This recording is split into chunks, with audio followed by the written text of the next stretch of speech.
মহান আল্লাহ তাআলার বড়ই মেহেরবানি, তিনি আমাদের সকলকে দৌলতে ঈমান দান করেছেন।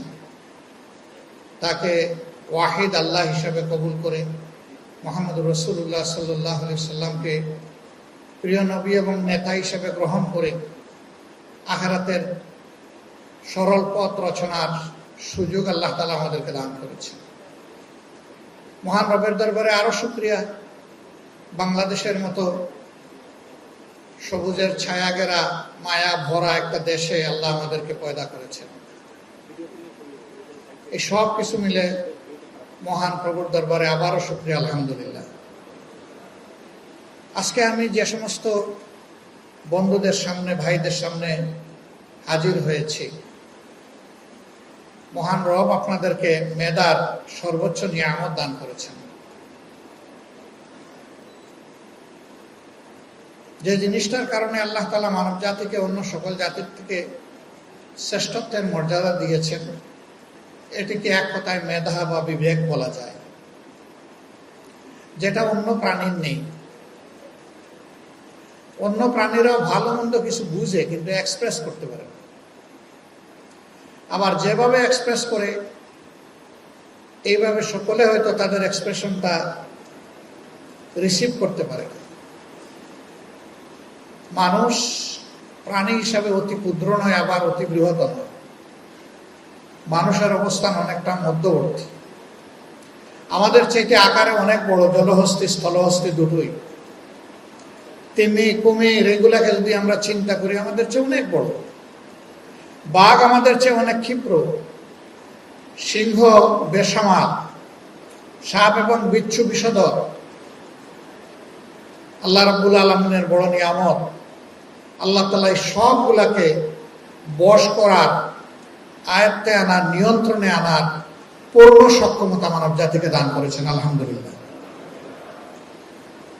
সুতরাং সৃষ্টি যত শক্তিশালী হোক, আল্লাহ তাআলা তার মেহেরবানি দিয়ে মানব জাতির অনুগত করে দিয়েছেন সবাইকে। আল্লাহ মানুষ সম্পর্কে বলছেন, ওমা খালাকতুল জিন্না ওয়াল ইনসা ইল্লা লিয়াবুদুন। আর আমি মানুষকে শুধুমাত্র আমার ইবাদত ছাড়া, আমার হুকুম পালন ছাড়া, দাসত্ব ছাড়া অন্য কোনো প্রয়োজনে পয়দা করি না। এই যে মানব জাতিকে আল্লাহ তাআলা শুধু তার দাসত্বের জন্য পয়দা করলেন, এখন প্রশ্ন জাগে, তাহলে বাকি সৃষ্টির ব্যাপারে আল্লাহর উদ্দেশ্যটা কি? হ্যাঁ, তাদেরকে আল্লাহ তাআলা তার দাসত্বের জন্য পয়দা করেছে। এই জন্যে প্রচন্ড শক্তিশালী গ্রহ সূর্য আল্লাহ তাআলার হুকুম অমান্য করার কোনো এখতিয়ার রাখে না।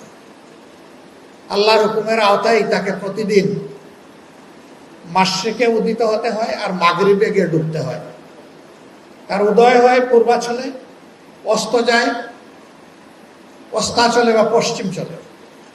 এটা তাকে মানতেই হচ্ছে, এর কোনো ব্যতিক্রম করার সামান্য সামর্থ্য নাই। যে আমি অনেক শক্তিশালী, আজকে আমার ইচ্ছা আমি পশ্চিম দিক থেকে উদিত হব না, সূর্য এটা পারবে না একদিন ছাড়া। সেই ডেটা হচ্ছে last day of the world. দুনিয়া যেদিন ধ্বংস হবে, সেই দিন সূর্য আর পূর্ব দিক থেকে উদিত না হয়, ওই দিন উদিত হবে পশ্চিম দিক থেকে। আর যখন মধ্যাহ্ন হবে, মিড ডে যখন হবে, তখন দুনিয়া তছনছ হয়ে যাবে। এই দুনিয়ার আর কোনো অস্তিত্ব থাকবে না। এর আগ পর্যন্ত আল্লাহ তাকে যেভাবে হুকুম করে দিয়েছেন, এই হুকুম, এই মডিউলই তাকে মেনে চলতে হবে। এর বাইরে যাওয়ার কোনো শক্তি তার নেই। এই ডিসিপ্লিনের ভিতরে থাকতে হবে। এরকম যতগুলো সৃষ্টি আছে, সব কিছু আল্লাহ তাআলার হুকুমের অধীন। আল্লাহ তাআলা শুধুমাত্র দুটি জাতকে স্বাধীন করে দিয়েছে, একটা জিন আর একটা মানুষ।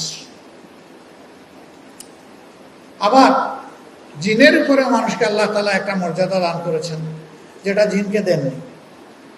সেই মর্যাদা হচ্ছে আল্লাহ তাআলার সৃষ্টির ভারসাম্য, সৌন্দর্য এবং শৃঙ্খলা রক্ষার দায়িত্ব, ক্ষুদ্র কথায় খেলাফতের দায়িত্ব। এ দায়িত্বটা শুধু মানব জাতির জন্য। ওয়াইজ ক্বালা রাব্বুকা লিল মালাইকাতি ইন্নী জাইলুন ফিল আরদি খলিফা। আর তোমরা ওই সময়ের কথা স্মরণ করো, যখন আল্লাহ তাআলা ফেরেশতাদেরকে ডেকে ঘোষণা দিলেন যে দুনিয়ায় আমার পক্ষ থেকে আমি আমার রিপ্রেজেন্টেটিভের জাতি, প্রতিনিধির জাতি তৈরি করতে যাচ্ছি। এর চাইতে বড় কোনো সৌভাগ্য মানব জাতির হতে পারে না। গোলাম তো সবাই, দাস সবাই, কিন্তু মানব জাতি আল্লাহ তাআলার প্রতিনিধি। বাংলাদেশে বিভিন্ন দেশের এনভয় আছে, ফরেন মিশন আছে, সেখানে কেউ অ্যাম্বাসেডার, কেউ হাই কমিশনার, সেই হিসাবেই তারা দায়িত্ব পালন করেন। তিনি একজন ব্যক্তি নন, তিনি একটি দেশ। তিনি তার দেশকে আমাদের দেশের বুকে প্রতিনিধিত্ব করেন। ঠিক অনুরূপভাবে আমাদের দেশের বিভিন্ন জায়গায় হাই কমিশনার এবং অ্যাম্বাসেডার আছেন, তারা আমাদের দেশকে প্রতিনিধিত্ব করেন। কিন্তু তিনি প্রতিনিধির মর্যাদা ততক্ষণ পর্যন্ত নির্দিষ্ট দেশে ভোগ করবেন যতদিন তিনি বাংলাদেশের প্রতি অনুগত থাকবেন। তিনি যদি বাংলাদেশের বিরুদ্ধে গিয়ে রিভল্ট করেন, তাহলে শুধু প্রতিনিধিত্বের মর্যাদা হারাবেন না, বিশ্বাসঘাতকতার কারণে তার সর্বোচ্চ শাস্তি নিশ্চিত হবে, এবং এই শাস্তি তার একেবারে মৃত্যুদণ্ড পর্যন্ত হতে পারে। মর্যাদা যেমন আকাশচুম্বী, শাস্তিও তেমন কঠিন, এটি স্বাভাবিক। আল্লাহ তাআলা মানব জাতির জন্য সেই পথ রচনা করে রেখেছে। মানব জাতি যদি আল্লাহ তাআলার ডিরেকশন অনুযায়ী, আল্লাহ যে কোড অফ কন্ডাক্ট মানব জাতির জন্য ঠিক করে দিয়েছেন, যতদিন পর্যন্ত মানব জাতি এই কন্ডাক্টের ভিতরে, কোড অফ কন্ডাক্টের ভিতরে থাকবে, ততদিন পর্যন্ত আল্লাহ তাআলার স্নেহভাজন হয়ে থাকবে, সম্মানিত হয়ে থাকবে, মর্যাদার সাথে থাকবে। আর যখন এটাকে ভায়োলেট করবে কিংবা ব্রেক করবে, তখনই আল্লাহ তাআলার রুলস ভায়োলেশন করার কারণে সে নাফরমান হিসাবে আল্লাহর কাছে বিবেচিত হবে। হ্যাঁ, মানুষের মধ্যে আবার এমন লোকও আছে যে আল্লাহর বিধানের কিছু মানে, আবার কিছু মানে না। আল্লাহ তাআলা তাদের ব্যাপারে সতর্কবাণী উচ্চারণ করেছেন। যেমন একজন অ্যাম্বাসেডারের দুনিয়ায় রাষ্ট্রের দেওয়া জব ডেসক্রিপশনের বাইরে সামান্য কোনো ভায়োলেট করার সুযোগ নেই, ঠিক তেমনি ভাবে আল্লাহর বিধানের ভায়োলেট করার কোনো সুযোগ আল্লাহ তাআলা ইমানদারদেরকে দেন। যারা বলেছে আমানতু বিল্লাহ, তাদের জন্য কোনো পথ খোলা নাই। তাদের জন্য পথ একটাই, আল্লাহর সমস্ত আইন মানতে হবে। এ ফতোয়া আমার নয়, এ ফতোয়া স্বয়ং আমার আল্লাহ। আফা তুমিনুনা বিবাদিল কিতাবি ওয়া তাকফুরুনা বিবাদ।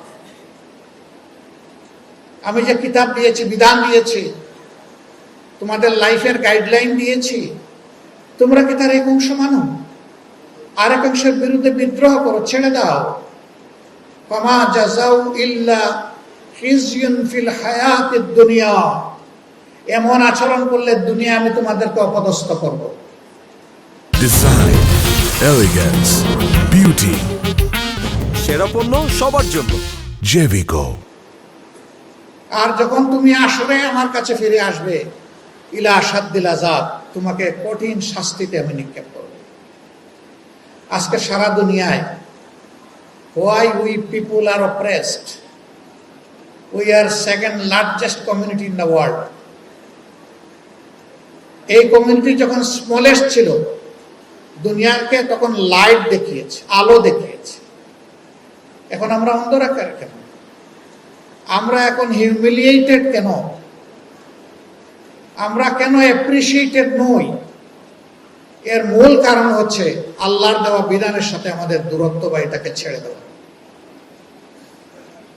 আমরা ফার্মলি কনসেপ্ট করি, যতক্ষণ পর্যন্ত মানব জাতি আল্লাহর দেওয়া বিধানকে আঁকড়ে ধরবে বা ধরেছে, ততক্ষণ পর্যন্ত মর্যাদায় থাকবে। আর এটা ছেড়ে দিলেই অপদস্থ হবে, যেটা আল্লাহর ঘোষণা। আল্লাহর কালামের একটা শব্দ তো দূরের কথা, একটা হরফও মিথ্যা হওয়ার কোনো সম্ভাবনা নেই। It is totally warranted. আল্লাহ তাআলা সূরা বাকারার প্রথম আয়াতে এটা বলে দিয়েছে, আলিফ লাম মিম যালিকাল কিতাবু লা রাইবা ফীহ। দ্বিতীয় আয়াত, এই এমন একটি কিতাব যেটা স্বয়ং সম্পূর্ণ পরিপূর্ণ, এবং এর মধ্যে কোনো ধরনের গ্যাপ নেই, সন্দেহ নেই, ত্রুটি নেই। ত্রুটি, গ্যাপ এবং সন্দেহ থেকে সম্পূর্ণ মুক্ত। আল্লাহ তাআলার এই সার্টিফিকেট দেওয়ার পরে আর কারো কাছ থেকে সার্টিফিকেট নেওয়ার কোনো প্রয়োজন নেই। এই রমজান মাস হচ্ছে কুরআন নাযিলের মাস। আমার ভাই বলেছেন বদর যুদ্ধের প্রথম বিজয়ের মাস, এবং এই মাসটি হচ্ছে মক্কা বিজয়ের মাস। সত্যিকার অর্থে এই মাসটি হচ্ছে মানবতার মুক্তির মাস। এই কোরআন শুধু মুসলমানের জন্য নয়, এই কোরআন সমস্ত মানব জাতির জন্য। শাহরু রমাদানাল্লাযী উনজিলা ফীহিল কুরআন হুদাল লিন-নাস বাইয়িনাতিন মিনাল হুদা ওয়াল ফুরকান। এটি সেই মাস, রমজান মাস, যেই মাসে আল্লাহ বলছেন যে আমি কোরআন নাজিল করেছি, সত্য এবং মিথ্যা পার্থক্য করে দেবে, এবং এটি সমস্ত মানব জাতির জন্য হেদায়েত। সম্মানিত ভাইরা, আজকে ইসলামের কথাকে 3 ভাগে ভাগ করা হয়েছে: মডারেট ইসলাম, পলিটিক্যাল ইসলাম এবং সুফিবাদী ইসলাম। আমরা মডারেট, পলিটিক্যাল, সুফিবাদী কোনো ইসলাম মানি না, আমরা টোটাল ইসলামকে মানি। কোরআন যা ধারণ করবে এটাই ইসলাম। রাসূল করিম সাল্লাল্লাহু আলাইহি সাল্লামের জীবদ্দশায় তিনি যা করেছেন, যা বলেছেন, যার অনুমতি দিয়েছেন, এইটাই ইসলাম। এর কোনোটাকেই খণ্ডিত করার কোনো অধিকার আমাদের নেই, এবং এর মধ্যে কোনো কল্যাণও নেই। এই জন্য আমরা মানব জাতির প্রতি আহ্বান জানাই যে আসুন আমরা সবাই মিলে আল্লাহর দেওয়া, যিনি সবার স্রষ্টা, তিনি যে শ্রেষ্ঠ বিধানটি দিয়েছেন সেই বিধানের কাছে আমরা ফিরে যাই। বাংলাদেশ আমাদের প্রিয় জন্মভূমি। এখানে বহু দল, ধর্ম এবং ভাষার মানুষ আমরা একসাথে বসবাস করি। বর্ণ আমাদের কাছাকাছি, হয়তো একটা 19-20, ভাষাও মোরলেস কমন, কিন্তু তার কিছু ভিন্নতা আছে, দলের ভিন্নতা অনেক। এটা কোনো দোষের বিষয় নয়। কিন্তু আমার একজন সম্মানিত শিক্ষক বুয়েটের বলে গেছেন যে মত পার্থক্য থাকা ভালো, কিন্তু কিছু জায়গায় আমাদেরকে ঐক্যমতে আসতে হবে। এটাকে আমরা ডিপলি ওনার ফিল করি এবং এর জন্য আমরা চেষ্টা করি। আমরা সবসময় বলি রাজনীতিতে ভিন্ন মত থাকা এটা সৌন্দর্য, মত পার্থক্য সমস্যা নাই, কিন্তু মত পার্থক্য যেন মত বিরোধে রূপান্তরিত না হয়।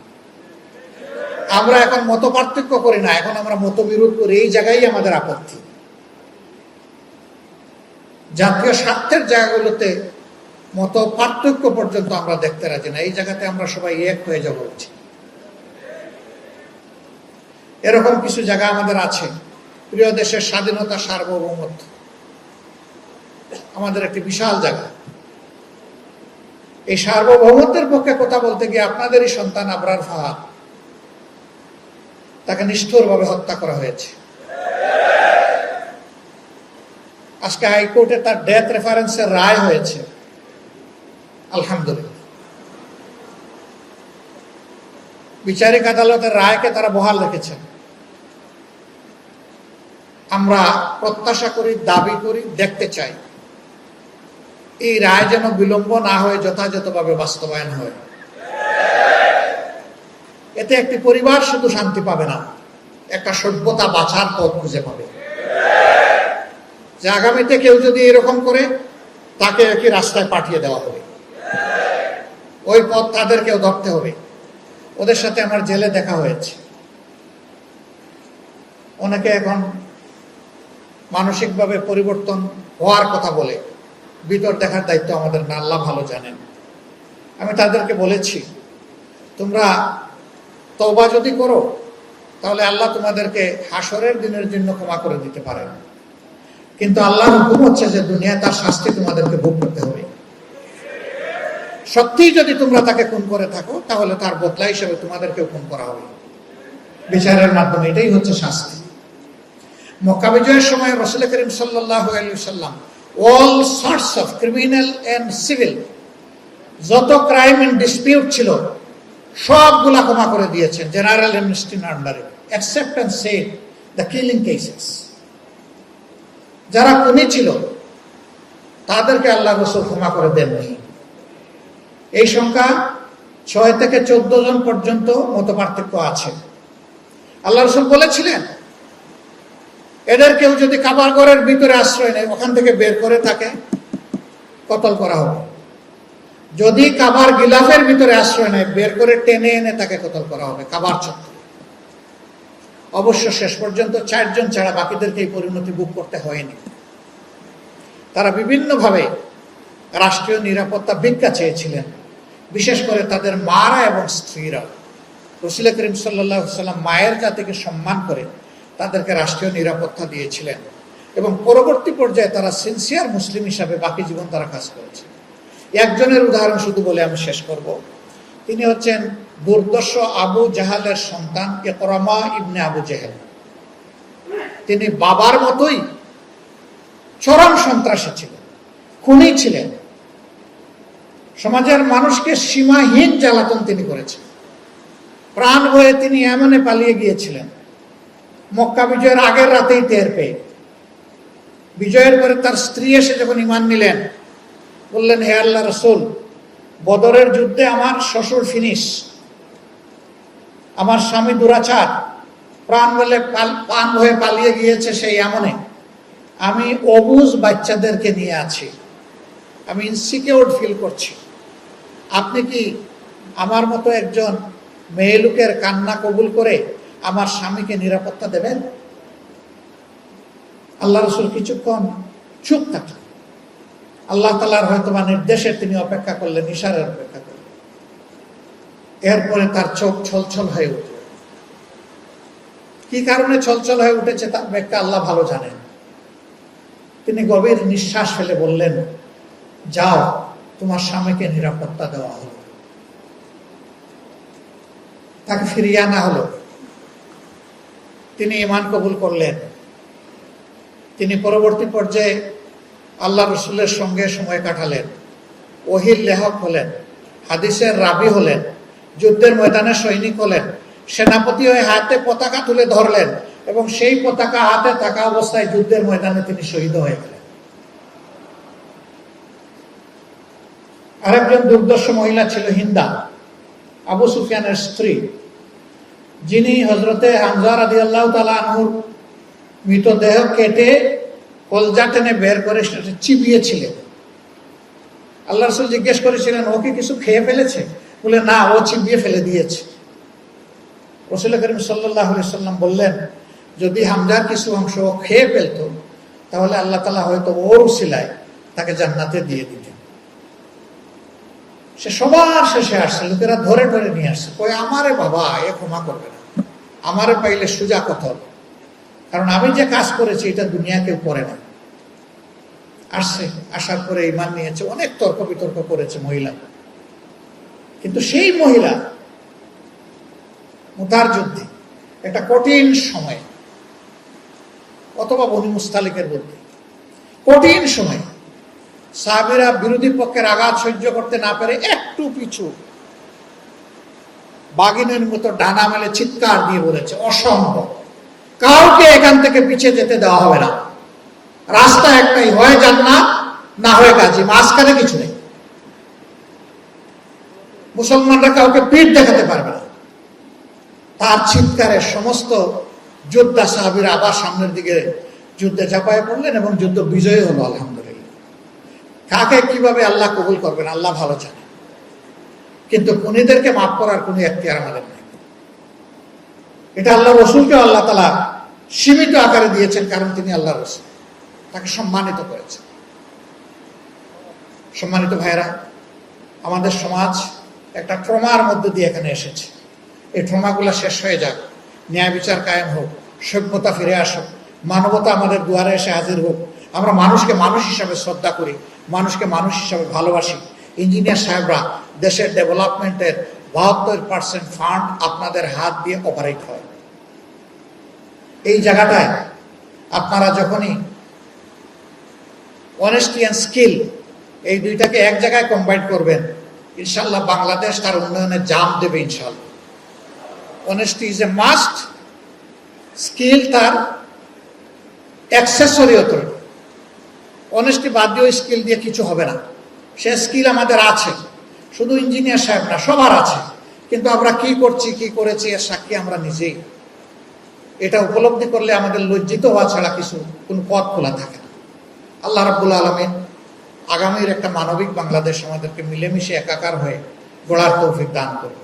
প্রতিহিংসার কবর রচনা হোক, এবং মানবিকতার বিকাশ সাধন হোক, বিজয় হোক। আসসালামু আলাইকুম ওয়া রাহমাতুল্লাহ।